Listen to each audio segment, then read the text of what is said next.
Hello everyone and welcome to today's January reading recap. I had a really strange reading month because I either picked up books that I absolutely loved or books that I had a really tough time getting through. However, I did have one 5-star read, which I'm really excited to share with you all today. So stick around to hear for that recommendation. I'm going to keep today's review spoiler-free in case anybody wants to pick up any of these books or add them to your TBR. I am going to rate each of the books on a scale from 1 to 5 stars. 1 star being, this is the worst book I ever read, to 5 stars being best book I've ever read. I wouldn't add or change anything to the book. It was just perfect in every way. And I did have one of those this month, which I was really excited about given how wonky my choices were. I don't know what happened this month, but let's get straight into today's video.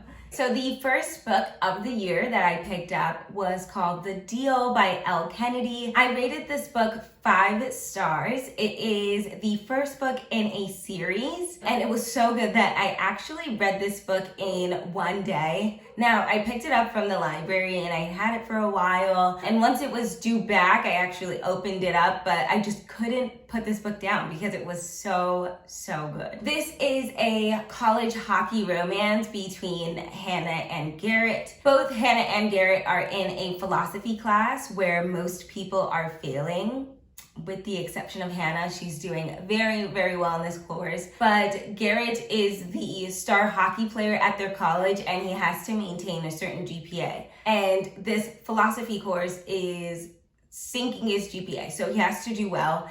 And he tries to get Hannah to help tutor him for this class, but she has no interest. She does not want to tutor him at all. Also, she doesn't want to make the time to tutor for him.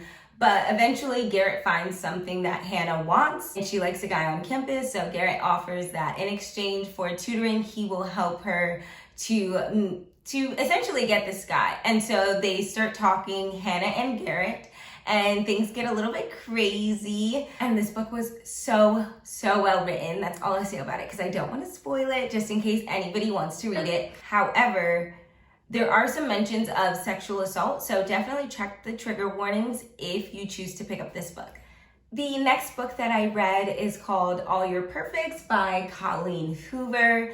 Now, I've seen this book get pretty great reviews, which is why I decided to pick it up. But I didn't have that experience, so I actually rated this book 2.5 stars. Now, this is dual point of view between a married couple named Quinn and Jeremy, and the dual point of view is between the past and present. So in the past, we can see just how happy they were together, and then during the present, they were you could see their marriage is falling apart, mostly due to infertility. And it's very sad. If you choose to read this book, just proceed with caution, because I didn't realize just how sad it was. This was just an okay book for me. I didn't love it. The third book that I read this month is Spare by Prince Harry. It is a memoir about Prince Harry's life broken up into 3 parts: his childhood, his military experience, and his marriage with Meghan. I rated this book 2.5 stars. I just felt like I didn't really learn too much about Harry in this memoir. Now, I did a full in-depth review, so I will link that in the description box down below if you're interested in hearing more about Spare. The fourth book I read this month is The Hating Game by Sally Thorne. I rated this book 2.5 stars. It is a workplace romance between Lily and Joshua. It is also Grumpy Sunshine and Enemies to Lovers, which are 2 tropes that I really like to read about. I don't know what it was about this book. It just fell flat, which is strange because those are some of my favorite tropes. Essentially, Lily and Joshua worked for 2 separate companies that decided to merge. Not really sure what happened, but I wanted to quit reading a bunch of times, but because of the fact that those 2 tropes were in there, I decided to continue reading. And there is one position opening And both Lily and Joshua are fighting for that one position within the company. They place a bet with each other. Whoever wins the position must leave the company and go work for, I guess, a separate publishing company. This book really just dragged on and on and on. I would not recommend.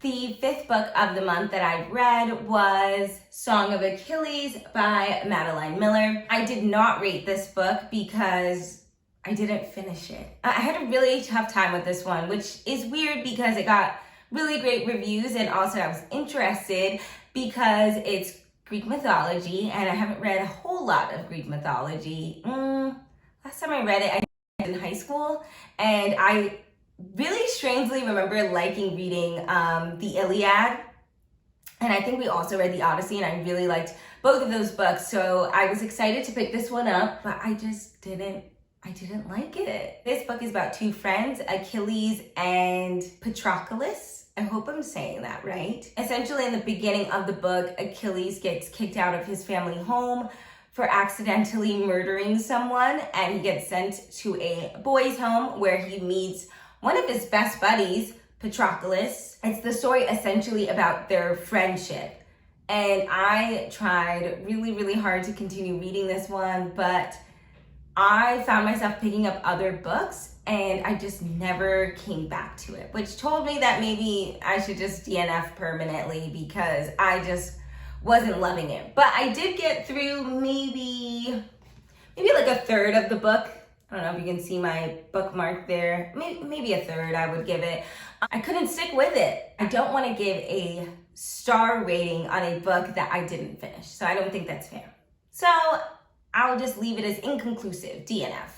Okay, so despite the fact that I had a really strange reading month, this book really just kind of came out of nowhere with a bang. Well, I can't say came out of nowhere because I loved this series before I picked up this book. In fact, I had marked out my calendar for this book's release, which is Final Offer by Lauren Asher. This is the final book in the Dreamland Billionaires installment. This was a 5-star read for me, and if you have Kindle Unlimited, like, what's stopping you? Just pick up the book, pick up the series. It's with Kindle Unlimited. In fact, I really like this book so much that I actually think I'm gonna pick up the physical copy of all 3 books. The first book is called The Fine Print. The second one is Terms and Conditions, and the third is Final Offer. Now, the basic premise behind these books is it's kind of a play on Disney World, and these 3 grandsons have recently lost their father, and in order to gain their inheritance, Grandpa was a mastermind, okay? If these books could be a Taylor Swift song, it would be Mastermind, because that's exactly what Grandpa was. And I think he had a pretty great relationship with each of his grandsons because of what he chose for each of them to do in order to gain their inheritance. So for the first book, it's called The Fine Print, and it is about Rowan. Now, Rowan must come up with a unique idea for Dreamland, which is obviously pretty difficult because if we're, comparing Dreamland to a potential Disney World, they think about absolutely everything. And so that was going to be really tough for him.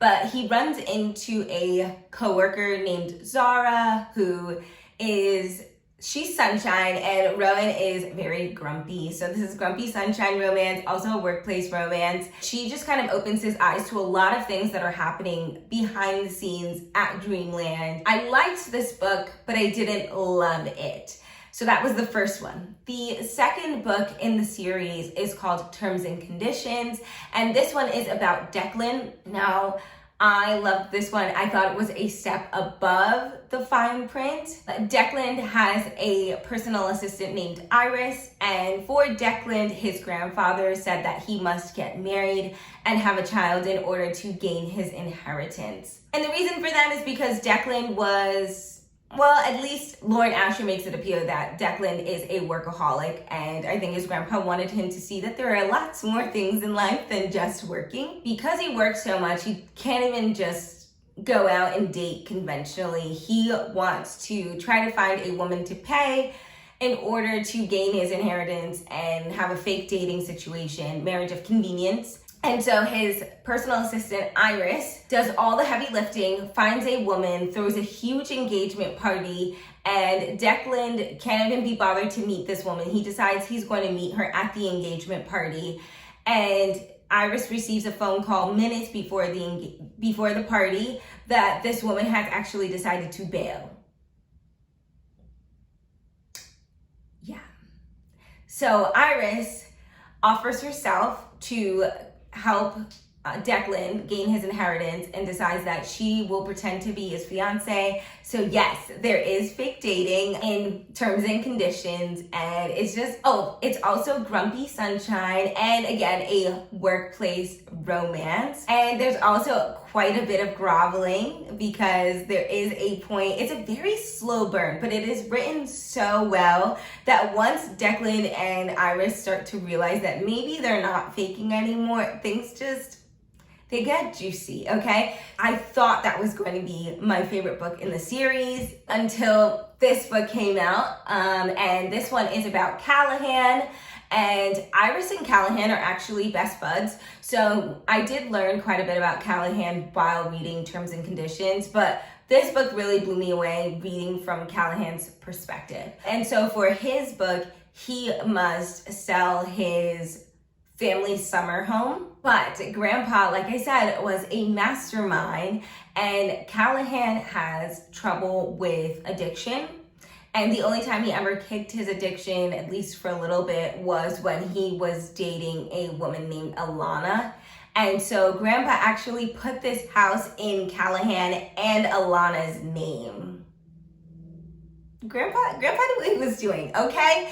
And so Callahan goes back to this home just to try to sell it. He thinks it's going to be super easy, but he doesn't know that Alana's name is actually on this deed. So he has to work with her in order to sell this home. It's really quite sad because Alana really, really loves this house.